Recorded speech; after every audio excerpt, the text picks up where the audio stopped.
سننے میں آیا ہے کہ یہ انصاف پسند آدمی ہے اور ہمیشہ اپنا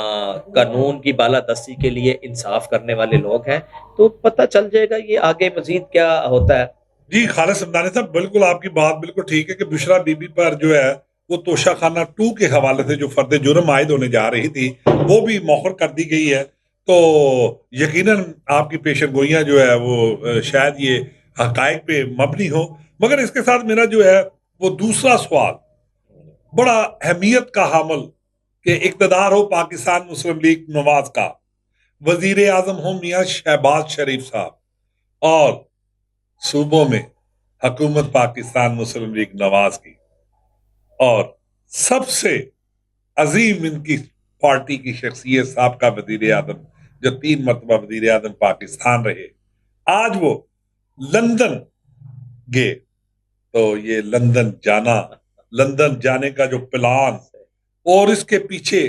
کون سے ایسے محرکات ہیں، کون سی ایسی اپنا جو ہے وہ سیاست ہے کہ میاں نواز شریف صاحب موجودہ اقتدار میں انگلستان چلے گئے، انگلینڈ گئے اور وہاں پر جا کر آیا کیا پالیسی ہوگی اور انگلینڈ میں کیا سیاسی دیگیں تیار ہوں گی، اس پہ ذرا تھوڑا سا ہمارے ناظرین کو تھوڑا سا. دیکھیں جی، میاں نواز شریف صاحب کی رہی بات، میاں نواز شریف ایک معصوم شخص ہے. جی ان کو بلا کر سب سے پہلے تو انہیں پاکستان میں بلایا گیا، الیکشنز بھی جتوایا گیا، جیسے جتوایا گیا قوم بھی جانتی ہے، سب دنیا جانتی ہے کہ یہ الیکشنز کیسے ہوئے. وہ میں اس بات سے آپ کا اختلاف کرتا ہوں. کوئی بھی پاکستان کی اگر سیاسی پارٹی آئی ہے انتخابات میں، اس نے جو ہے وہ نتائج تسلیم کرنے سے انکار کر دیا ہے. جی بالکل. جو بھی پارٹی پاکستان میں شکست ہوئی، جس کو بھی پاکستان پیپل پارٹی بڑی عالمگیر اپنا شہرت رکھتی تھی، تو محترمہ بے نظیر بھٹو صاحبہ نے بھی اس وقت الزام عائد کیا کہ ہمارے ساتھ دھاندلی ہوئی ہے. تو یہ تو پاکستان کی تاریخ کا ایک المیہ ہے کہ 1947 کے بعد کسی بھی پارٹی نے جو ہے سیاسی نتائج جو ہے وہ قبول نہیں کیے. تو یہ تو بات آپ کی ٹھیک ہے جو آپ کہہ رہے ہیں. تو انتخابات ہوئے، اقتدار ان کا آیا. تو آج سوال صرف اور صرف یہ ہے کہ میاں نواز شریف صاحب انگلینڈ جانے پہ کیوں مجبور ہوئے، جبکہ بہت سی پالیسیاں دینی تھی، بہت سے معاملات جو ہے وہ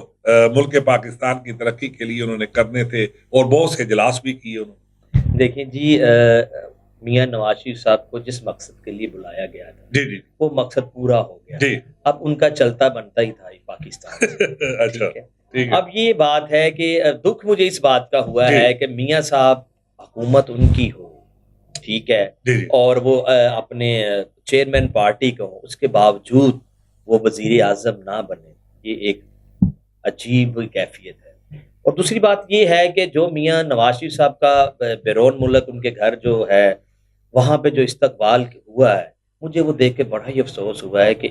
3 سے 4 بار وزیر اعظم پاکستان کے رہ چکے ہوں، اور جس قدر وہاں پہ لوگ، پہلے تو سنا تھا کہ صرف پاکستانی، اب تو غیر ملکی بھی جو ان کے خلاف جو ہے نا وہاں پہ یعنی کہ عجیب و غریب گفتگو کر رہے ہیں. یہ پروپیگنڈا ہوتے رہتے ہیں، یہ مخالفت ہوتی رہتی ہے، سیاسی مخالفت ہے، سیاسی بیان ہے. ہم نے تو یہ سوچا تھا کہ یہ اب یہ سلسلہ تھم گیا ہے، لیکن اس کے باوجود اب یہ دیکھیں نا آپ کہ اب یہ سلسلہ دوبارہ وہیں سے سٹارٹ ہو گیا ہے کہ آج بھی ان کے گھر کے باہر جو ہے نا اپنا نعرے بازی ہو رہی ہے دونوں طرف سے، مسلم لیگ نون کی طرف سے بھی اور مسلم لیگ پاکستان تحریک انصاف کی طرف سے بھی. تو یہ ایک یعنی کہ میں سمجھتا ہوں کہ یہ ایسا نہیں ہونا چاہیے. میاں نواز شریف صاحب کا قصور کیا ہے جو اس کے خلاف اس کے گھر کے باہر لوگ نعرہ بازی کر رہے ہیں؟ کیا اس نے اتنا بڑا یعنی کہ گناہ کر لیا ہے جو اس کو جو ہے نا سزا دی جا رہی ہے؟ لیکن آگے اس کو کم سزائیں ملی ہیں کہ پاکستان میں بلا کے ان کو وزیر اعظم نہیں بنایا گیا، ان کو ایک یعنی کہ سمجھ لو کہ ایک کمرے میں بند کر دیا گیا، اور بعد میں جب ان سے اپنا مطلب نکل گیا، آئینی ترمیمیں ان سے پاس کروا کے اب ان کا جو کردار تھا وہ ختم ہو چکا ہے اور ان کو جو ہے نا واپس بھیج دیا گیا. جی ناظرین، یہ تھے خالد سمدانی صاحب. تو حسب معمول پروگرام کا اختتام کی طرف جاتے ہوئے آج ہم اپنے نیوز چینل کی وساطت سے ایک آخری سوال جو خالد سمدانی صاحب سے. اچھا سر، بہت سی افواہیں بھی گردش کر رہی ہیں کہ آنے والے 1-2 ماہ جو ہے وہ بڑی ہی جو ہے وہ تبدیلیوں کی منتظر ہیں کہ ان 1-2 ماہ میں بڑی تبدیلیاں آنے والی ہے. اور انہی کے پارٹی کے پاکستان مسلم لیگ کے ایک سابقہ سینئر جو پارلیمنٹیرین ہے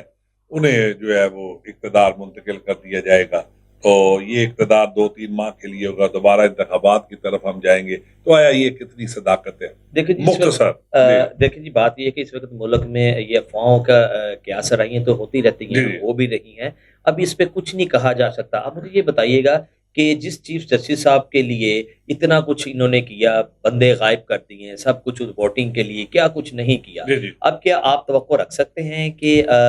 آگے آنے والے وقت میں کیا وہ وہی فیصلے یعنی کہ ان کے اگینسٹ چلے جائیں؟ یا میں تو نہیں مان سکتا اس بات کو، بہرحال دیکھتے ہیں کہ آگے کیا ہوتا ہے، کون سی اپنا کیا سرا یہ کامیاب ہوتی ہیں یا نہیں ہوتی، کس کو وزیر اعظم بنایا جاتا ہے یا نہیں بنایا جاتا، کیا یہ گورنمنٹ ایسی چلتی رہے گی یا ان ہاؤس تبدیلی ہوگی، کیونکہ کل ایک بہت اہم فیصلہ آ رہا ہے جس میں تحریک انصاف کو مخصوص نشستوں کے بارے میں فیصلہ آنا ہے کہ وہ ان کو ملنی ہے یا نہیں ملنی، اس کے بعد کچھ کہا جا سکتا ہے۔ جی جی ناظرین، یہ تھے خالد حمدانی صاحب، قبل از وقت اس پہ بات کرنا کہ نئے الیکشن متوقع ہیں یا نہیں، کیونکہ مولانا فضل الرحمان صاحب بھی بار بار یہ کہہ چکے ہیں کہ یہ نجائز اسمبلی ہے، یہ اسمبلی جو ہے وہ جو ہے فارم 45 اور 47 کے حوالے سے ہے، تو یہ غیر آئینی غیر قانونی اسمبلی ہے۔ تو مولانا فضل الرحمان کے اگر بیانات کو بھی مد نظر رکھا جائے یا اس کی روح سے بھی دیکھا جائے تو بہت سے بیانات ایسے آتے رہتے ہیں، مگر آنے والے حالات واقعات یہ تو قبل از وقت کہنا کچھ مناسب نہ ہوگا۔ جی ناظرین، ایم اے رحمان کو دیجیے اجازت، پھر نئے کسی پروگرام کے ساتھ آپ کے ساتھ ملاقات کریں گے انشاءاللہ تعالی۔ اللہ حافظ۔